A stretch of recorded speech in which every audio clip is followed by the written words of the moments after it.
a good point. Dude, it's I like love the it's like thought hey, that you're putting into this Yeah. right now. This is some fucking nugs of knowledge right yeah, now. we're gonna dude. order a bottle of wine and then the appetizer. Yeah. And then you're gonna save the big kahuna. Save for, the dessert. And then they'll be like, if it all goes as planned, they'll be like, load this one up, G. They'll be like, load this one up, and they'll get in the booth, throw the headphones on. And you're like, yes, it all paid off. Oh, that's awesome.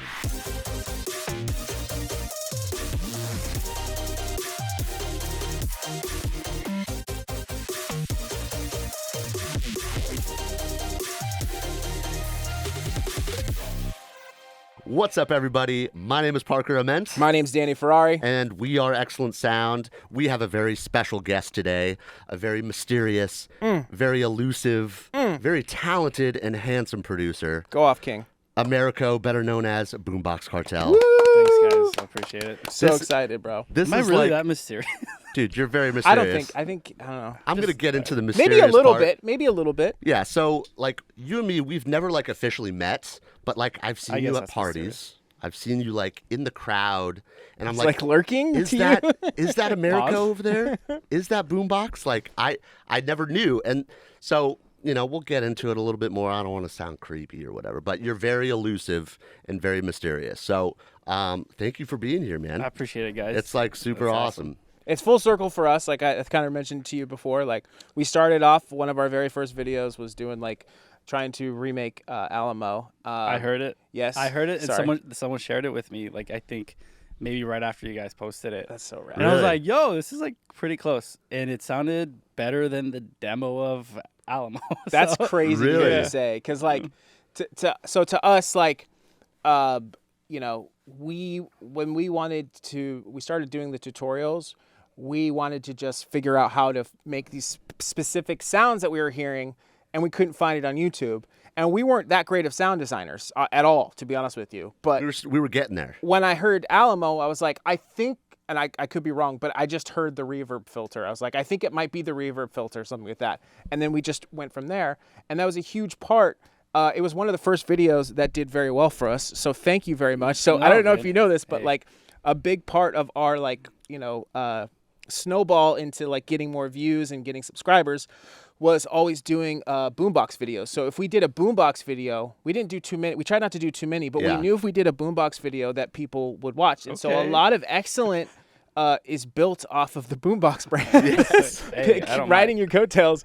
So yeah, it's full circle for us to finally have you and be able to talk to you. And so we're super excited to be here. So thank you so much. That's all. That was my long intro for you. No, that's great, dude. I definitely remember, someone shared me that video. That's awesome, bro. And I was like, yeah, I mean, these guys, they could throw some hands. Like, Hell they're, yeah. they're Thank you, pretty bro. close. That's Yeah. awesome, man. I would do way better this time. The hardest one was Jefe, which was Jefe was so hard. Yeah. We'll talk about it, I'm sure, when we get to production stuff. But like, I remember just like, I didn't even get close.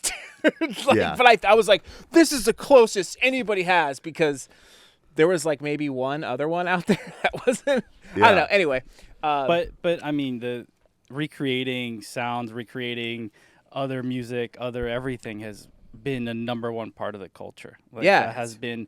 It's like, don't view it as like, oh yeah, we did it, oopsies. Like, no, we all did that. Like, That's coming awesome. up, like coming up. We might have not posted it to YouTube, but Right. But we tried it, and like, how did he do this, or where did he find this Right. from? Not only how did he make it, but where did he find it from? yeah, Because back in the day, who knows, like, yeah, there wasn't as much resources as there is now.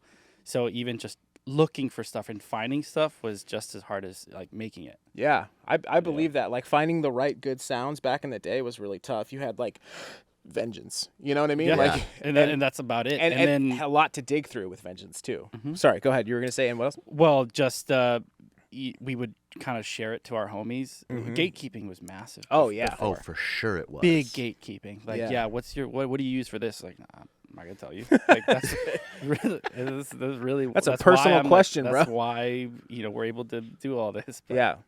That's funny, bro. So how long did it take for you to find like your signature sound, like pre-2016? Because 2016, 2017 was like, it was kind of game changing in that genre. Like Yeah, everybody was looking to you for like inspiration.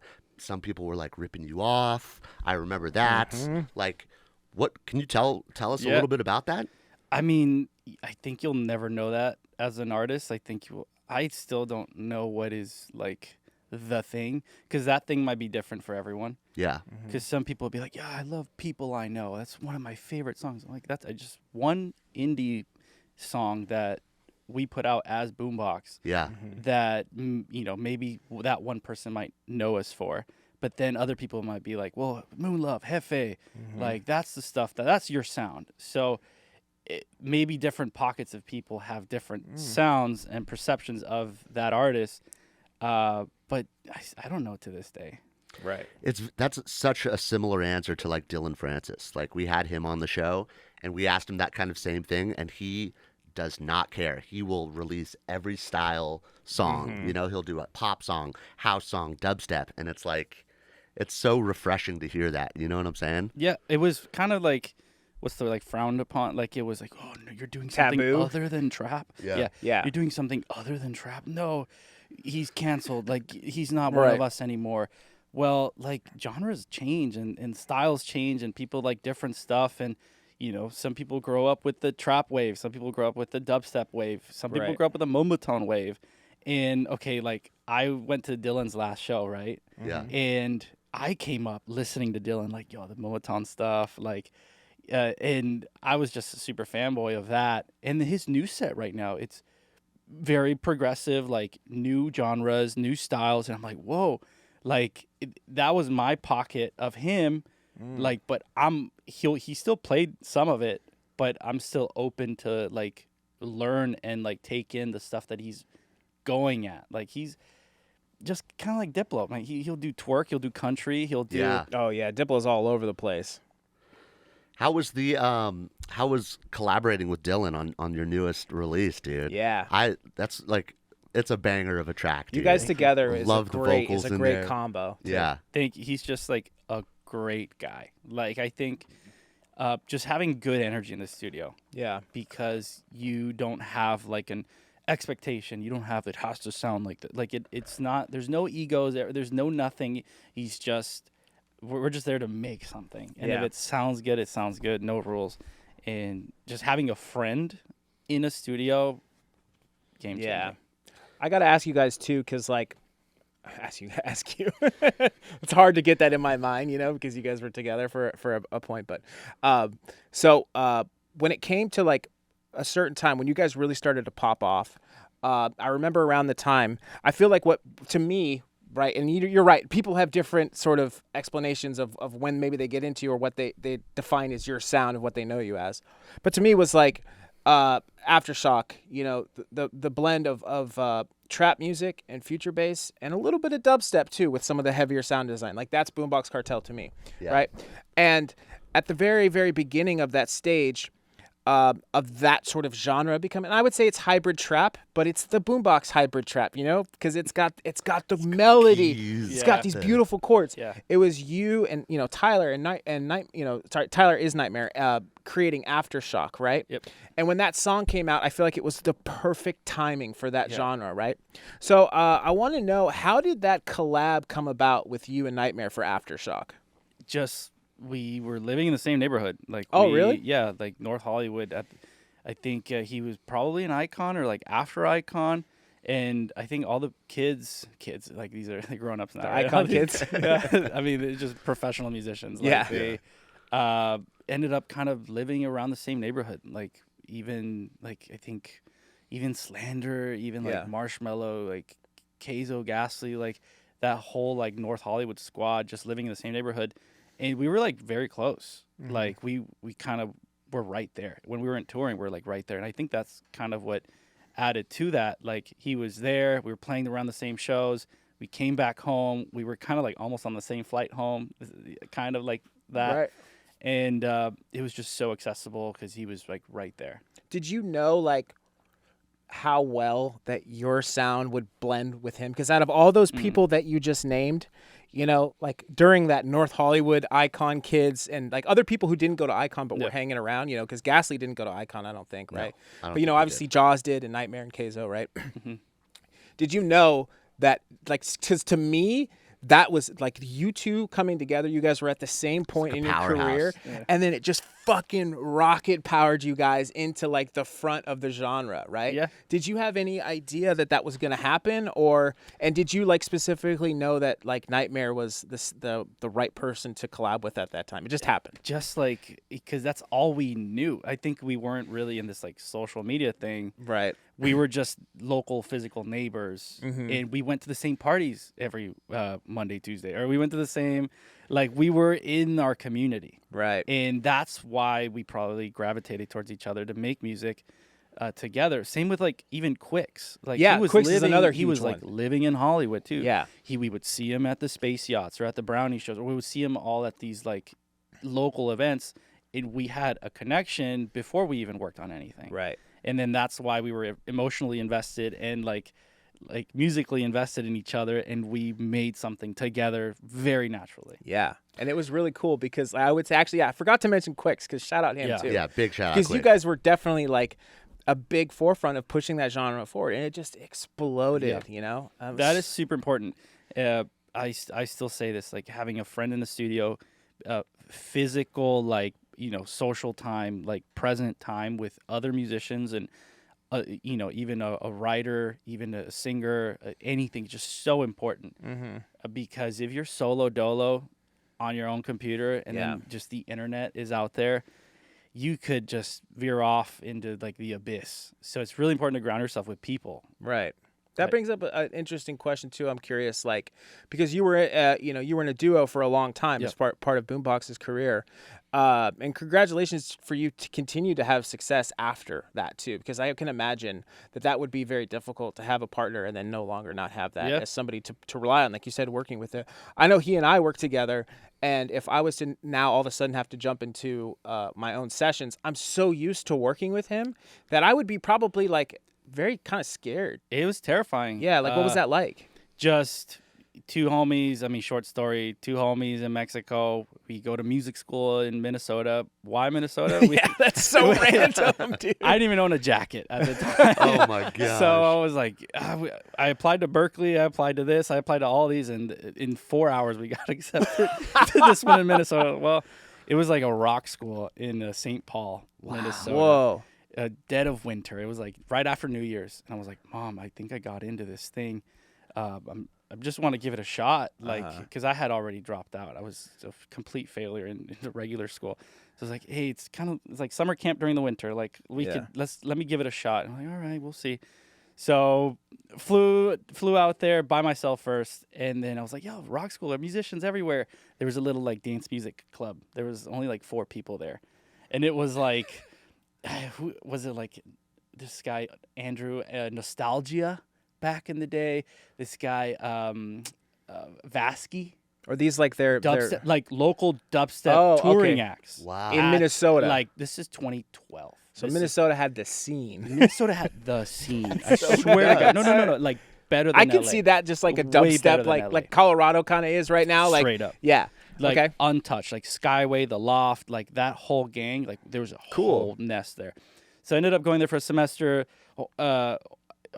Jorge was like, "Dude, what are you doing up there?" I'm like, "Dude, it's sick. It's sick. Like everyone's a musician too." Like he came up, we blah blah blah, music school. We both got kicked out of music school. Sick. Dope. And then made music together. SoundCloud, like let's find a username that whatever. We could just kind of remix old like. What's it like that Hardwell sound like a Big Room? Yeah. Like we remix Big Room and just like throw it on SoundCloud, and then we did it. We just kept remixing random stuff. Blog post. Like, oh, we have a show on Friday. We're gonna go fly out to Seattle for like they're gonna fly us out. What the hell? Like this is crazy. Ended up touring together, and yes, so we had this chemistry. Right. To bring it all together, we had this chemistry. We were out there physical. We were in music school. We were creating stuff together. He has a forte. I had my forte. I had my weaknesses. I don't know if he has or he has weaknesses, but it just works. This chemistry that works. And then, you know, I some people know this, but like, you know, visa issues. Jorge ran into some visa issues where he was in music school as a student with a student visa. And then when he got dropped out, when we both dropped out of or got kicked out, I'm lucky to be a dual citizen.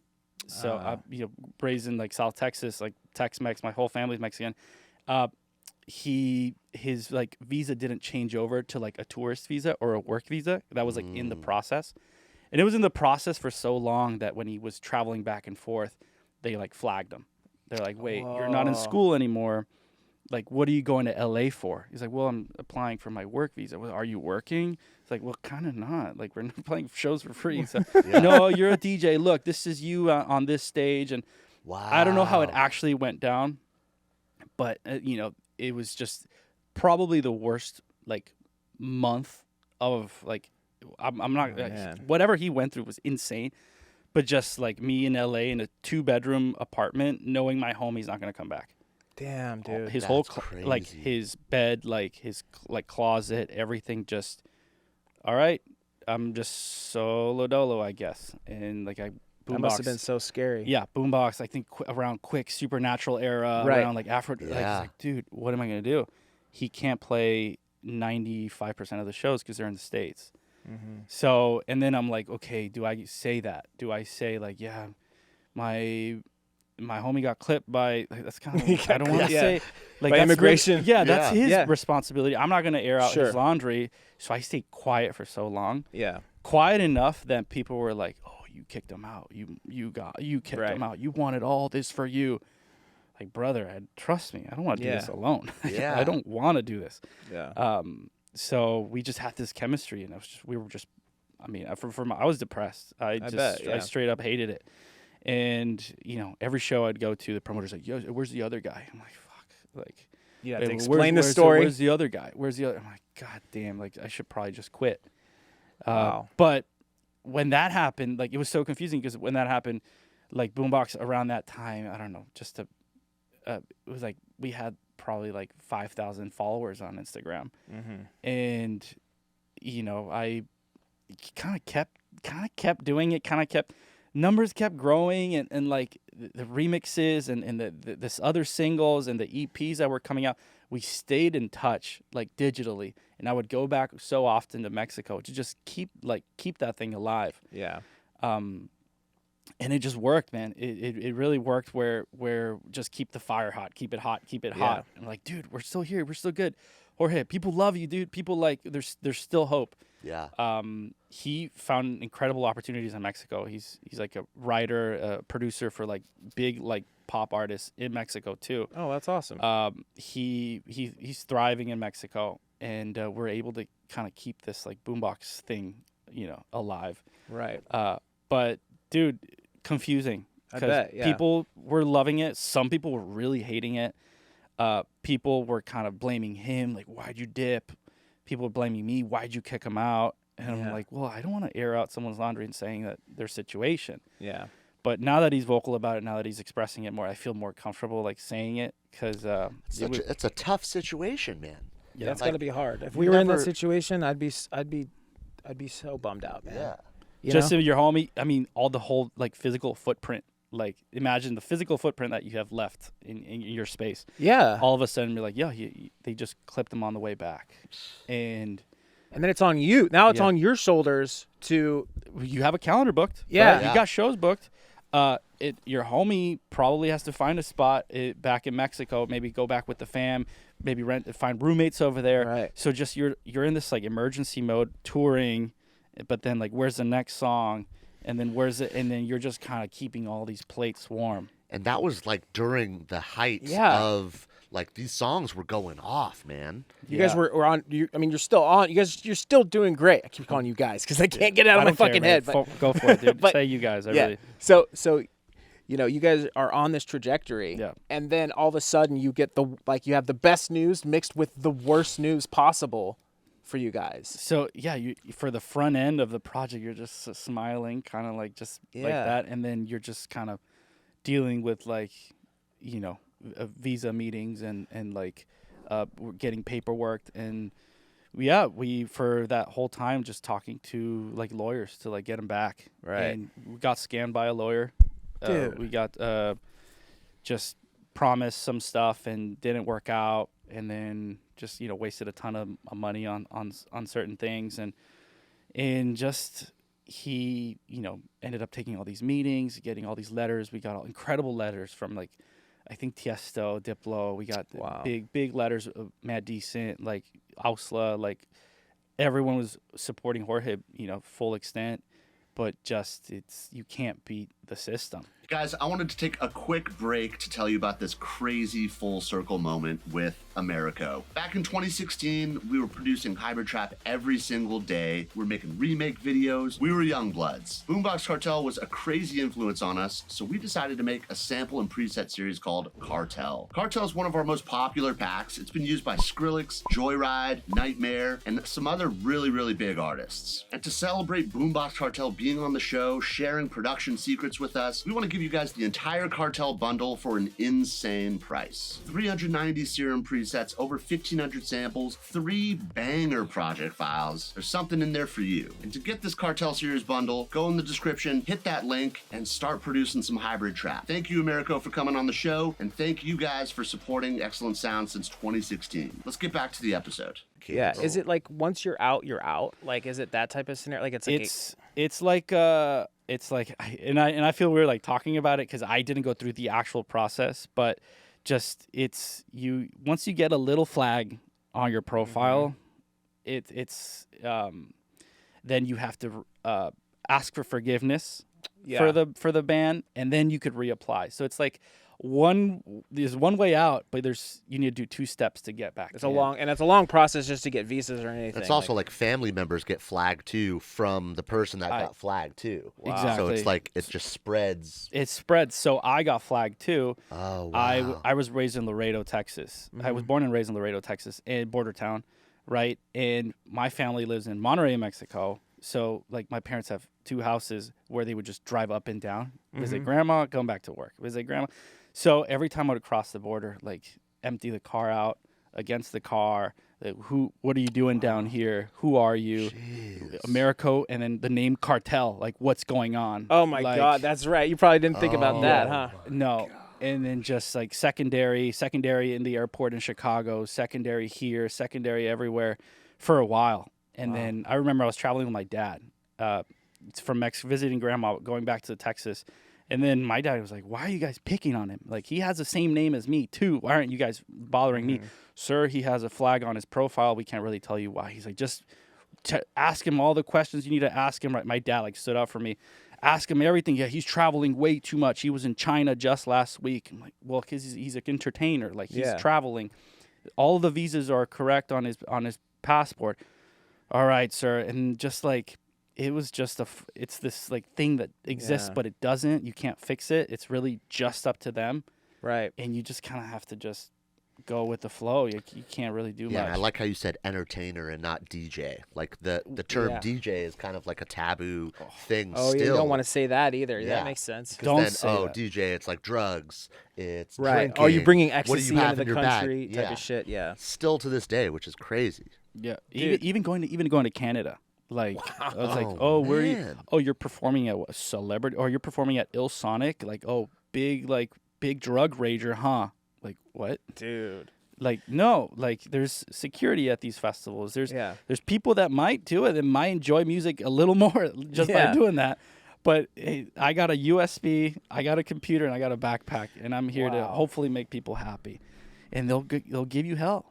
They'll give you hell for no reason. Empty all your stuff right there. And be like, all right, you could go now. I have to pick up all my stuff, and I have to. Do you have to like pre-plan to show up to the airport extra early because you have like you expect to get stopped? Yeah. So I mean, if you're going to LA to Chicago, no. Right. You'll just kind of leave day of, and you'll play the night of. If you're playing like Myanmar, or if you're playing like Thailand, we'll get there 2 days before. Wow. We'll get there. Yeah, tried more than a day. Because of that situation that's going to happen? On top of immigration, on top of traveling, delays, connections, sound check, too. You'll roll up and the stage is not built. And you're like, oh man. Damn. Like, we have a whole, like, time-coded set, or we have, like, whole lighting. We have 4 guys, like, with us. And they just show up and, like, yo, I can't run these lights because they don't have this. So we have to get there 2 days before to make sure the lighting guy is, all right, everything's connected. Everything works. Visuals, everything's connected. Sometimes they're backwards, right? And they have to like troubleshoot. And props to all the roadies out there, like showing up and them having like 8 hours to fix everything. tour managers. Like, there's so many people behind the scenes that have to prep. That's why we get there early. Yeah.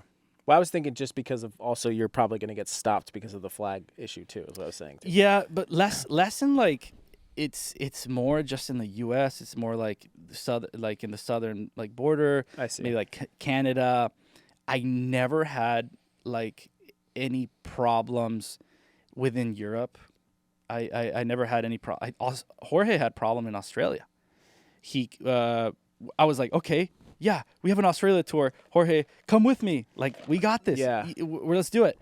He flies to, it was New Zealand actually. So we do the Australia segment, and then we're at the airport, and they're like, this guy can't come with us. Oh my God. This guy is not allowed on board. Oh my like, God. What do you mean? Bro. Yeah, because the U.S. flagged him, so we're going to flag him too. Oh, jeez. I was like, Can't go anywhere, dude. We spent like $3,000 on flights just for him to get turned away, and now he's just gonna chill in Sydney one extra day, and I'm gonna play this 2 shows by myself. Oh, dude, that when breaks he my heart. came halfway there, so we're like, ugh, like you don't. There's no way to plan for that. Yeah. There's no like, hey, New Zealand, like, can my boy come? Right. in? Yeah. Is he chill? Like, is my boy chill? New Zealand. Is he on the +1? Is it chill if he chills here? Dude? But it's just you can't plan for that. Wow, dude. Can I just say, like, I've seen some stuff online of you kind of like talking about this situation a little bit, and I think I've seen some stuff from Jorge too. And I totally respect what you're saying of like you did not want to speak for the man, and obviously like that's his situation.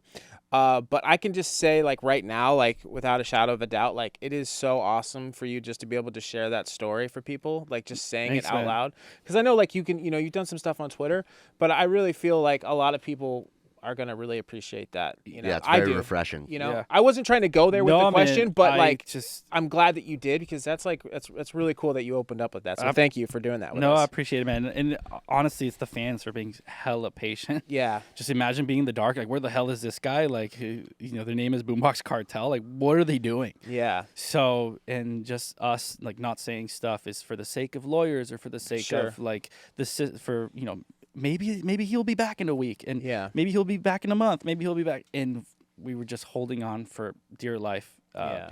But I'm just kind of glad that there's, like, some sort of, like, there's light at the end of the tunnel. Yeah. We still work on music together. We are still best homies. That's great. And he's doing great in Mexico. Shout out Jorge. dude, he's working with some of these guys have like 5 million monthly listeners, and he'll make That's just a casual nuts. beat for these guys. I'm like, hell yeah, dude! Like, That's keep awesome. it going. Keep working with these guys. That's That's cool, awesome, man. I'm so glad to hear that, dude. I don't think a lot of people knew that, to be honest with you. Yeah. That's great to know. You know? Dude, so you were talking about some of the artists and the companies that like support you and Jorge during that time. How did you get hooked up with Diplo? Yeah. Oh, Because you helped write Get Right. Fucking amazing. Crazy song. yep. Awesome music video, right? Yeah. Did you choreograph the dancing No, I with wish. Diplo and Mo, dude? I wish. I didn't know they were gonna make a video for it, Uh-huh. and I was like, "Oh, this is sick, dude! Like, we fucking like we did it. We hit like what we future hit. bass, like Diplo and future bass. Yeah, dude. like we made it, and nah, man, it was just I adore Diplo. Like, from my experience, from what I know of him, from what he's done for us, like I probably wouldn't be here without him. Wow. He gave us our first deal. I think Cartel 1 and 2. Oh, just 1. 1 in singles. 1 in some singles are Yeah. with Mad Decent. Just like a good team. Just like good people. They're just and great opportunities too. I'll get a call from Mad Decent and be like, "Yo, Taco Bell wants to use this song. Let's go." Like, Yeah. they'll get like, "Hey, Go.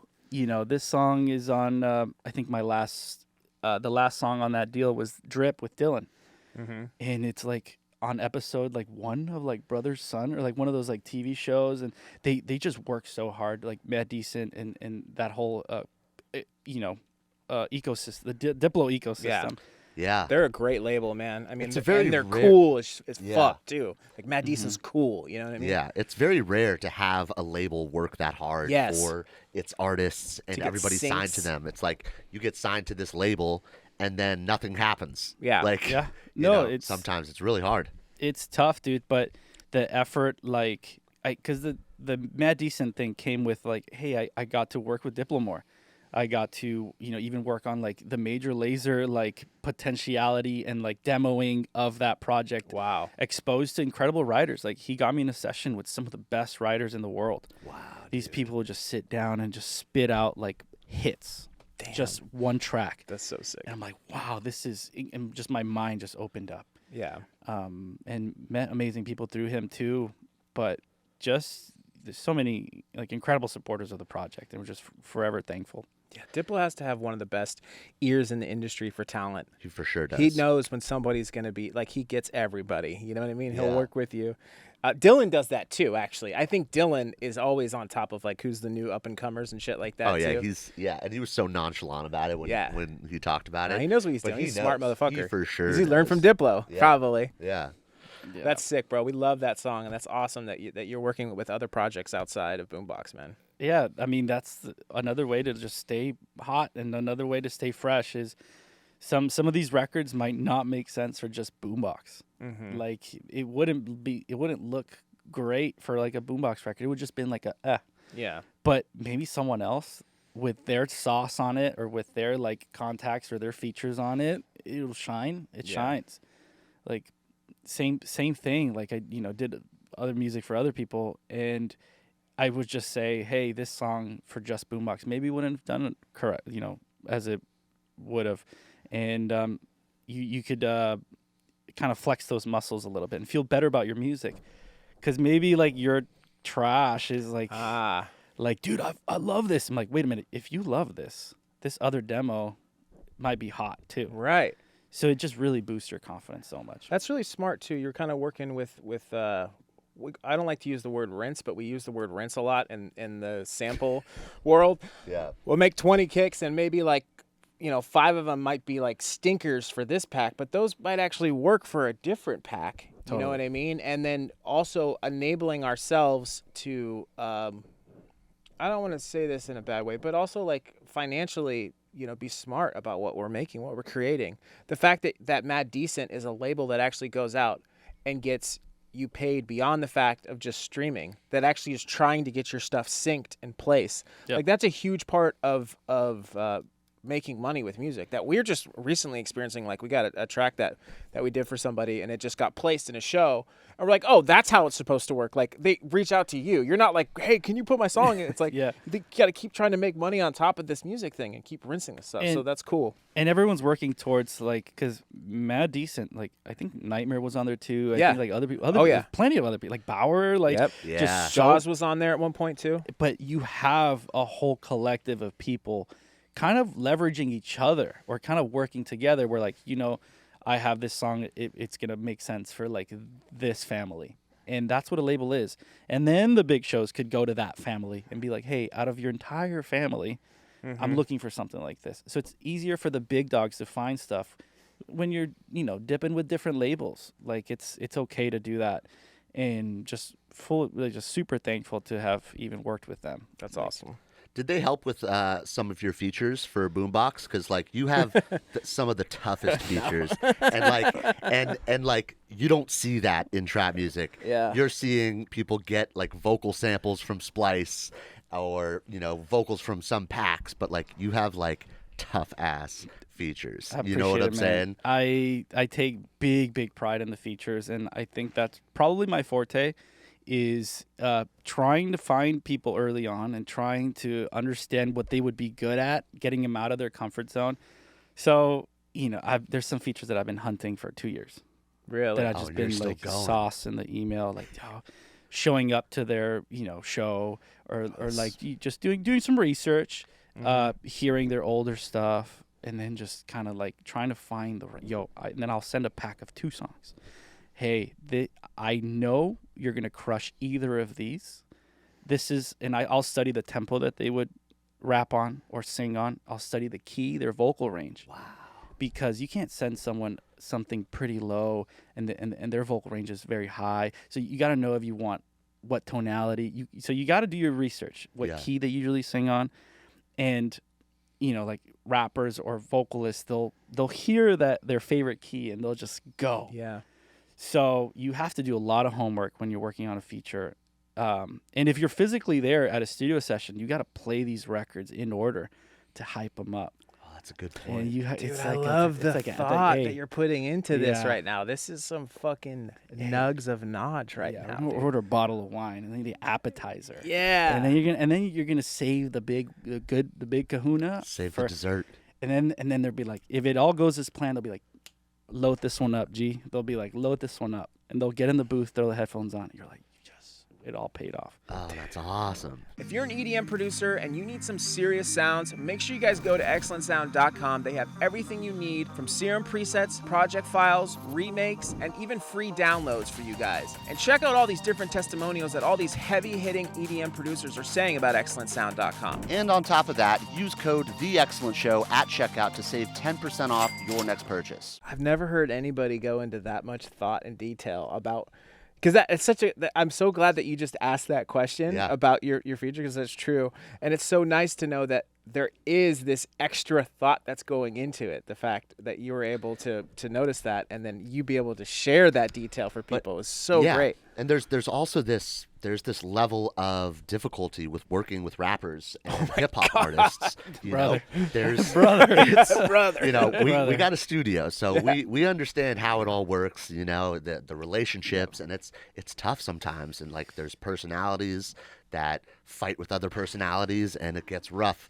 So it's like you have a method that works for you, and it's awesome. Yeah, I mean, number one thing is just be yourself, be nice, be kind, be open, be willing to, if you don't like what they're doing on the mic, just let them go, let them ramble, let them get it out of their system, because you'll probably realize that, like, oh, maybe there's something there. So just open mind and do your homework. Yeah, pick your favorite artist, and if you love your favorite artist, like, keep working it.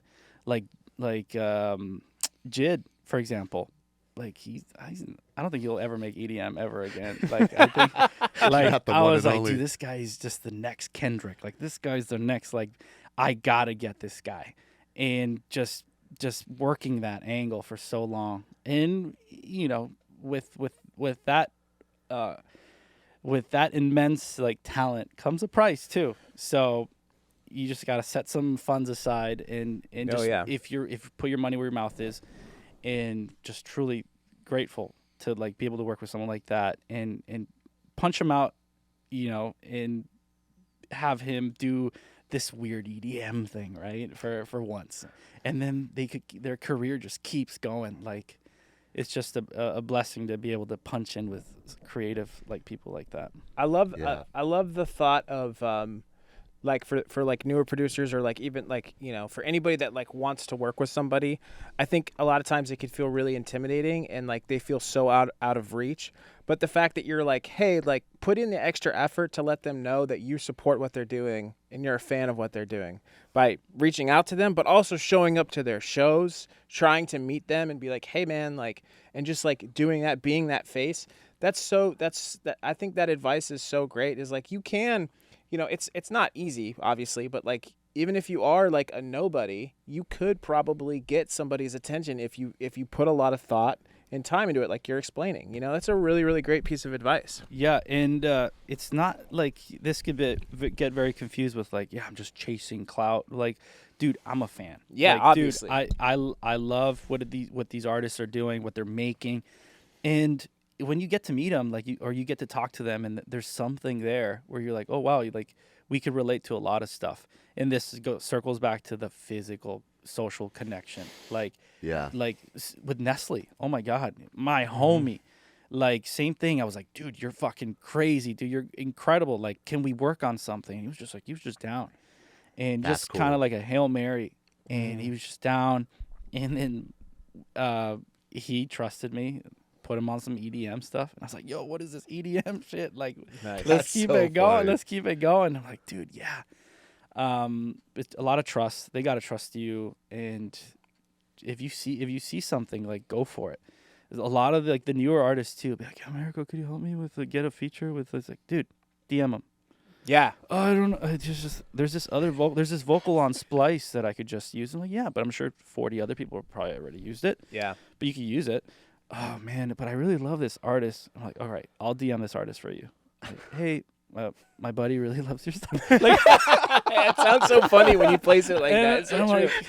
like, my buddy really loves your stuff, and if you have a pack of demos, yeah, of course. 7 demos, like, dude, like, straight up, you probably could have DM'd that person too and be like, hey, just I'm trying to do this, and I'm willing if you give me the opportunity. Like, people understand. It's like you're too scared to go up to the hot girl at the party, you know, and Yeah, you you get just your gotta friend. shoot your shot. Yeah, hey, my friend thinks you're My cute. friend over Yeah. there Cool. staring at you thinks you're cute. Come on. I think that like one thing that we've been just like sort of trying lately, especially with this podcast, is doing what we call cold calls, right? So like just reaching out to somebody that we might have their number. I was going to text you too before this actually happened because Really? you were on my list because I had your number and I was like, oh, sick. I'm going to just try. But I was like, I don't know because I had such a small point of time with you. But other people like Kashmir I had talked to on the phone. Apparently, when I reached out to him to get him on the podcast, completely forgot who I was. He doesn't remember talking to me at all, which is totally fine. I'm not upset. But I cold called him. But on top of that, so we got him on the podcast, right? Yeah. Same thing with, we probably bleep this out because I don't know if this is going to happen or not, but same thing with Nightmare. He's going to come on too. But, you know, I've talked to him a couple times. Cold call hit. I'm just like, hey, bro. But I think with that, like, you yourself reaching out in the DM is super important to do. But also, like, having some sort of catalog behind you. The fact that I could be like, oh, you've seen a video of ours. I'm sure, like, just that, just like one. It doesn't have to be. You don't have to be huge. A pinky, like a foot in the door. Yeah, like just a tiniest thing. Like, yo, you probably follow this guy. I'm working with this guy's label. Like, Right. I'm trying to make a hit for his label. It could be a great opportunity. There's something. What is the saying that you're like 2 people away from like the Pope or something? Oh yeah, Oh, yeah. yeah. 7. Fuck me. It's steps of. It's like steps of separation. Yeah, 2 Steps. steps of separation from the Pope. Yep. Yeah, just something like that where you, I saw you at the da-da-da show and I think you're great. Yeah. And just get nothing in return, man. Just go out there if you enjoyed the show and share that. Like, just say it out loud. You don't have to just keep it to yourself. Like, you'd be like, whoa, I love this song when you played here and this and that. Maybe it's not the opportunity to ask for like, hey, could you give me your, like, no. Like, just build relationships. People are forgetting how to build relationships and getting to know people and just speaking their mind. Yeah. And this internet thing is really making us, oh man, they're just Dude, Don't I touch love, grass. Yeah, I love how you said that because I think, who were we talking to? We were talking to Jaws, Sam, and he said that there's certain people that are like really good at networking, but that's the only thing they're good at. Yeah. So like you need to have the other side of that, which is the follow through of like, let's collab, let's make it happen, and let's get to work. But here's also what I have done too. Even if it's not a huge thing, but you have something to show that something you're, to offer, you're capable. yes. Yeah, or Yes. to offer. Yeah. like I know, you know, a bunch of producer homies that are just good people. They'll show up for people. They'll be there for people. Like, hey, happy birthday. Hey, like, they'll remember stuff you talk about. Like, there's just the perfect humans. And when their time comes till they have that one hit, everyone's like, yep, this guy deserves it. Fuck yeah. This guy deserves it, because he wasn't like, well, if you give me he didn't fake his way up there. Right. Can you give me this and rip people off? And if you give me that, like, no, it's not a car salesman type approach. Mm-hmm. It's this guy is genuinely invested in you, learning about your music progression. You're learning about, hey, how'd you do this? Like, he's having a human connection with people. And then when that little time comes, everything will just revert. Like, this guy, give him everything. It's so true, man. It's so true. The fake ones, they never make it, or they make it, but it's not like a for sure thing. You know? Well, they do. The karma already. The They'll fake find a- people, yeah, they- they'll- You know some what I'm people saying? should, fucking crawl away the top. But yeah, I know what you're saying. It's so much cooler to be more happy and stoked for somebody that's like fucking deserves it than somebody that's like trying to pull favors all the time. Yeah. And shit, you know. You should ask him, since we're talking about features. You should ask him that one. Oh question. yeah. So we're talking about features. We're talking about, rappers and stuff like that. Is it absolutely impossible to get a Lil Jon Clearance? We got you. You got me good. Well, story is I think Jorge just threw that sample in Jefe, Yeah. and it was Lil Jon, like straight up Lil fucking Jon. And we submitted the album. We were like, oh, like, this is a Lil Jon sample. Like, do you think we'll be okay with it? And I think Matt Easton's like, nah, don't even tell him. It's fine. It's just like it's like half a second. Yeah. It'll be fine. And I was like, man. And then my guilt, and I'm not going to bed is like, let's just tell him. Let's just tell him, hey man, can we drop this? And he just hit us back with like, nah, it'll be like 5 G's. And then at the time, like, you know, getting like $500 a show, and at the time, like, you know, barely, like, I was like, dude, this is like one of our first like singles, like just have 5 G's for one song, for a quarter of a second of a song, and then you're like, you know what, man, it already did some damage online. It already is being shared out. Like, it's already like good. It's good intentions, good press for everybody. Like, we're not shitting on anyone. Like, we'll just kind of remove it. I'm sorry. Like, we can't afford it. I appreciate it, dude. Yeah. And we removed it. We dropped it as is. And it's kind of like a Pokemon card where if you got the holo early on, dude, you got the early release, you got the full art back in the day. You did it. But you know what? Yeah, Spotify, they'll listen to it without the vocal, because but it's like an Easter egg. It's really cool. Yeah, it is what it is, and we maintain respect, and Lil Jon, we love you. Sorry we couldn't give you money. I think you'll be all right. No, I would have, dude. Straight up, I would have given you 5 to 10 G's easy. If you could have afforded it. No. If I had, dude, all yours, brother. Yeah. But I run into him in Vegas all the time. Oh, cool. A character, incredible person, hilarious. I just remember being like behind Diplo, like for one of Diplo's like Vegas shows, and it's just Lil Jon just flicking me off. Like, I was like, damn, this guy's pretty sick. Like, so I think we were just like flicking each other off the whole night. Fuck yeah. That's so epic. Yeah, but it's all good. It's all good people, and business is business. Like, you can't take it personal. They have every right to say no. It's fine. Yeah, and I feel like he's put out like a ton of EDM stuff like after that too, you know? Yeah. Which is hilarious. What's funny is I had no idea that sample had been removed until today.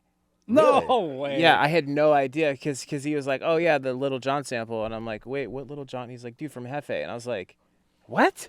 Because every time I've heard it, I'd always heard it on SoundCloud from back in the day, and I hadn't listened to the song in a while, right? So, and also too, it's just a pre-drop too. Yeah. So if I'm going back and listening to something, or if I'm like doing a reference, I'm probably fast forwarding straight to the drop, right? No offense, but I've heard that song a million times. Love that song. Yeah. But just the fact that I had no idea until I heard it on Spotify, and I was like, oh. But then it was like, oh yeah, it's fine. Like, it doesn't change. Yeah. It's no different. But that build-up is super popular. That Jefe build-up with the vocal. Build-up. I remember, I think someone sending me a video like, yo, Marshmallow's opening with Jefe. Like, his whole just, like, mega tour. Recently? Well, no, this was like, probably slightly right before COVID. Yeah. Oh, I think around the Will Ferrell, like, helmet or like around that stuff. And then I hear Jefe, like, at the beginning of his set. I was like, damn, this thing rips still. That's a good intro song, too. It's and then like the breakdown with like that, it was just a great kind of attention grabber. Yeah. That song did us mega wonders. Dude, thankful for all the people playing it out still, and like even remixing it or making edits with it. That's the hard, ID culture. That's like the edit culture. Yeah. We should never stop that. Absolutely. Yeah, for real. While we're on the controversy topic, I got another. We're hitting him with all the hard another one. He's pulling out his phone. Oh boy! Get out my questions. It's a PDF. Yeah. So, what's a PDF? That's amazing. So, okay. So back in the day, you know, we listened to Boombox like religiously back in the day, so we know some lore. Okay. So I remember on Twitter. There was some controversy on Twitter about, you know, filtered chords, some Boombox signature sounds. Oh, yeah. And there was a ton of artists, like, ripping off that filtered chord fill. Like, that's a Boombox signature thing, I think, personally. Thank you. Yeah. And I remember you tweeted it out, and people were getting mad and defending you. And, like, dude, that was a huge thing back then. I think about it now. I'm like, oh yeah, you can't really patent an EQ with a filter with a chord with you reverse the last note of the. No, you can't. I mean, anyone's able to do whatever they want. Yeah. But like, if someone, I don't know, like, okay, abstract has like the fake first, like without the drums, Yeah. and then it hits. Like, you know, he really did that, and I'm like, well, that's like his kind of thing, or like Yeah. he really, Right. it's kind of a signature sound, but it isn't. Like it's Sure. this guy would normally do this. It's what they're known for. It's what it would normally do this, and this makes sense for this person. And I was like, hey guys, like wait, like yo, we did this for like My 6 songs. idea. We did like for the 6 songs. Yeah. just 6 songs. I don't even remember who it was either, but I remember being like, dude, just give the man some.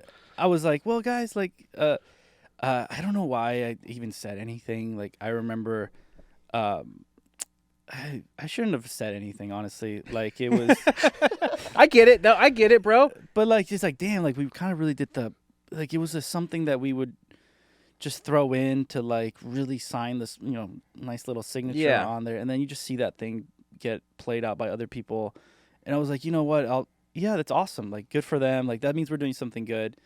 But yeah, it just kind of hurts in a way. Sure. But then you feel kind of like, oh, my little baby. Then all of a sudden, but we see that nowadays. Like, we see it's anybody's thing. But I have to say too, like, the fact that you had the foresight to think, here's this, like, I call them like production like tricks, you know, almost like little producer ear candy thing that we do, right?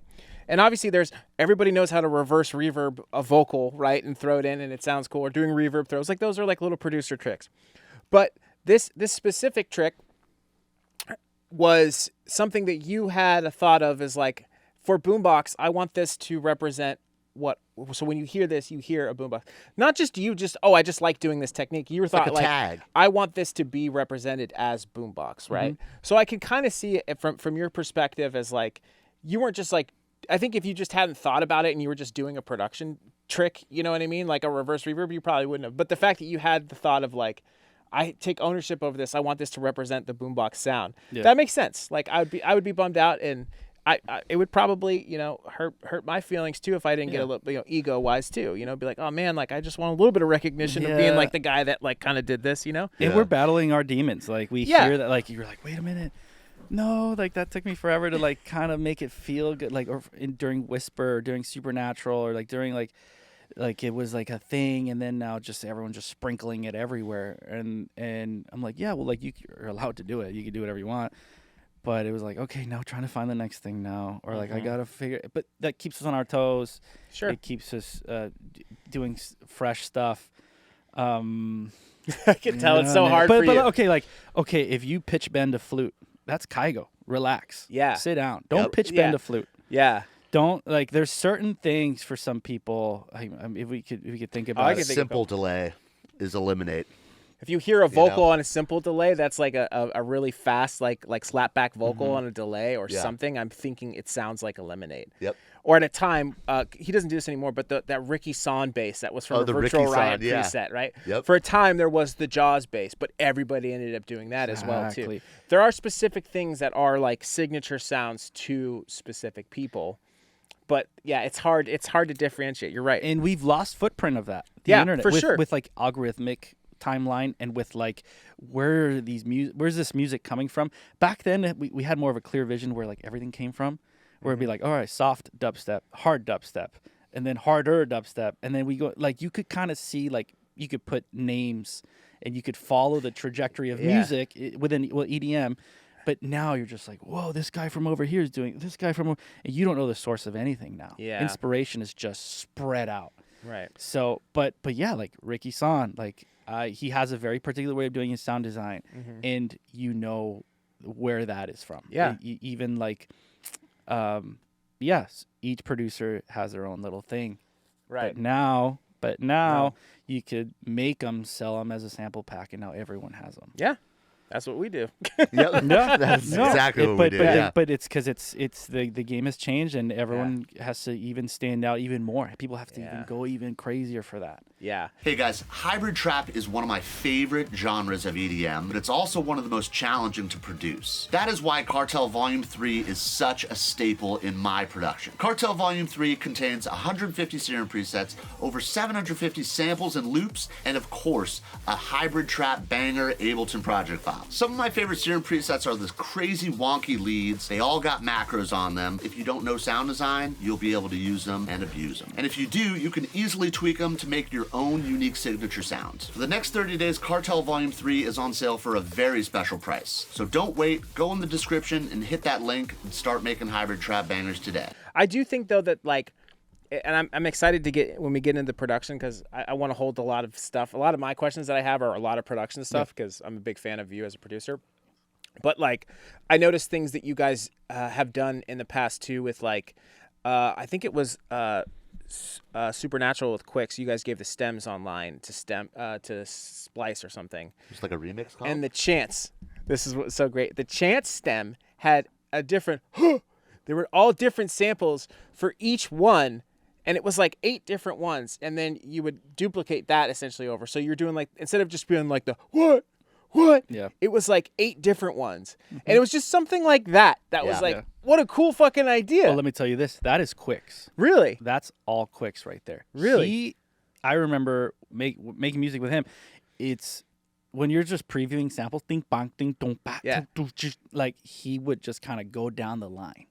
And it was always like that. What? Yeah. It was all different sounds to keep it dynamic. Because imagine you're a rock band and you're singing it. Not every take's gonna be the exact same. Right. So if you're doing backing vocals, there's gonna be some variation. And he was really good curating that, finding the right pocket for each of those samples. But your stuff also too, like another thing I noticed with your production is having a lot of like, I call them ambient fillers, where like maybe like the way I would make them is I take a vocal, distort it, throw a bunch of reverb on it, record that, then shorten it, reverse it, have it kind of swoop into each other. It was like old like Martin Garrix songs. So you just have this like Aftershock did that a ton, and Supernatural. You just kind of have these like these little producer ear candy moments. I feel like beyond just the arpeggiated thing, like you do a lot of different things Mood like love, that. dude. Yeah, You know, a lot of different stuff that you're incorporating. So it's. I can understand how it would be a little frustrating of like this like is my little trick that I got going on and then everyone starts doing it. Yeah. So you have to just constantly be trying to come up with more. But you do that automatically though. Your production has a lot of that, I think. Yeah. In general. Project files are 100+ tracks. Oh, like, dude, I can't wait to see them. Project files I know, dude, just we're so excited. But so when I would stem things out or when we would all stem things out, we would just group stem and that's one stem. Just because you see 8 stems for Supernatural doesn't mean there's 8. Yeah, you just commit. We put all the effects together, all the vocals together, all the drums together with the click, click, click, and with all the little its and bits, and we'll throw in those reverb sweeps with the synth group. Everything with it. So they'll be like, it's only 7 stems. Could you believe it? This one hit has 7 tracks. Oh. Yeah. There's 110 tracks. Like there's a lot going on. And Jorge too, he'd be like, there's a little space right here. Let me pop. And just like harmonic content, it's around the same key. This like snare is doing this. I'm going to reverse it. I'm going to do that. And you fill in like... Yeah, the little spaces. You guys are so good at that. I have to fill in the spaces. And your drums, too. Your fucking drums. I'm getting all fucking hard right now. I know, dude. Bricked up, bro. We're almost there. The Boombox drums are so insane, bro. You guys, the way your groove is so good. It's not just the samples, it's the groove. All right, sorry. Yeah. Do you guys ever like send out your songs to a mixer or like mastering engineer? Because like you were talking about groups and like stemming, putting everything together. It was all you guys, right? No, yeah. I tried to do that once, and I think one of our songs kind of got like too smushed. It was like it didn't give off like the energy we wanted. But I went to music school for that. I was mixing and mastering, so I do take a lot of pride in that. As I'm producing, I'm mixing. So, like, I'll mix stuff as I go, and I'll remember what needs to be filled in or what's hollow, what to do. So my process would be a little slower working on music. I'll take forever to make music because I'm just like, not the right snare, not the right this, not the right that. And if it is close, I'm going to tweak it. I'm going to add those reverbs. I'm going to clean it out, EQ it, all of that. And then so you just add things. Like you're building like the Tetris thing. Mm-hmm. There's no gaps in your Tetris thing. Right. Because it's so much harder to clean things up. If you have 80 tracks in one thing and everything's clipping, everything's on top of it, it's so hard to clean it. That's such a cool metaphor, dude. Tetris. Yeah, I like never that. thought Fill of in it the like space. that, but it's so true. The harmonic space too, because when you listen to a song, and if you look at a full spectrum of sound, we like that as listeners, as long as they're good sounds. But like that's like pleasing to us. Tetris, and the other way I view it is like a cup with water and oil. Think of oil being like your bass, and your water being everything else. Right. So if you want your bass louder, you got to turn something down. If you got to give something, you got to take something. So just knowing where everything fits, having that spectrum of just, okay, where's my low end? Where is my snare? Because if your snare is fighting your vocal, you have to find the right pocket so it's below it or above it.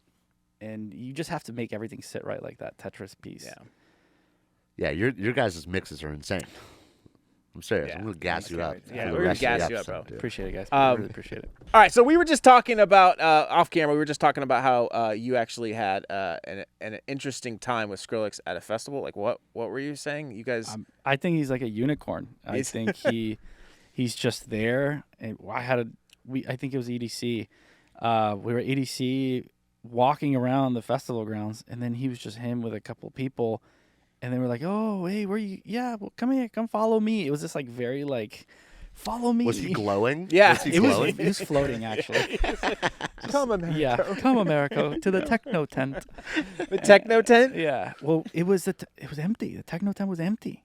That's the Whoa. only place he could be that no one would recognize him. Wow. He was just in the crowd, and he was just like, it was like 4 or 5 in the morning, like EDC techno. I was like Maceo Plex, or like it was one of those OG dudes, like just ripping, and this crowd spread out, obviously, right?